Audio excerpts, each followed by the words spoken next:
Every second Sunday of Easter, ipinagdiriwang po natin ang Divine Mercy Sunday. Alam niyo po, this day is a special day.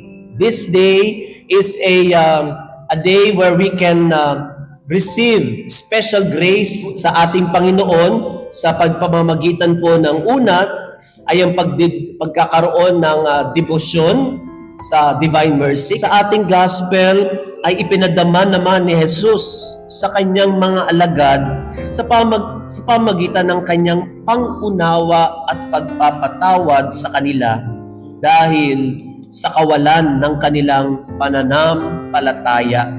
As Catholics, let us be bearers of God's love and mercy to others. Mahalagang lagi nating magiging bahagi ng ating mantra o yung ating everyday expression sa ating Panginoon ay yung salita na iniwan sa Divine Mercy. Jesus, I trust in you. Alam niyo po, kapag ito isa sa mga laging nagiging bukang bibig natin, Jesus, I trust in you. Ibig sabihin, sinosurrender natin ang ating sarili sa Kanya. Ibinibigay natin ang araw natin sa Kanya.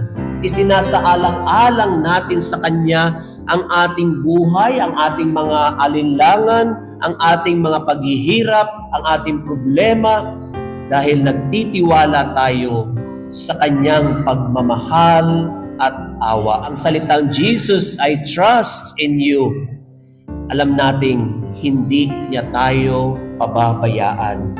Kaya tayo ang maging halimbawa ng liwanag ni Kristo, ng kabutihan ni Kristo sa ating kapwa. At huwag tayong matakot na magsalita at magpahayag ng ating pananampalataya. Huwag tayong matakot magsalita at magpahayag ng mga dapat at mabubuti. Huwag tayong matakot at magsalita at magpahayag ng mga makabubuti sa ating kapwa, dahil sa likod ng mga kasamaang nangyayari sa atin, ang kabutihan pa rin ang nangingibabaw. At ito po ang muling pagkabuhay ni Jesus.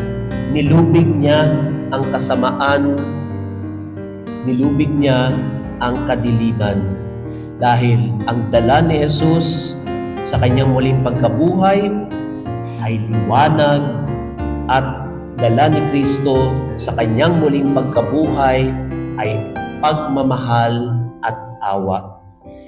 Tayong lahat ay tagapagdala ng kanyang awa at pagmamahal at ng pagmamalasakit.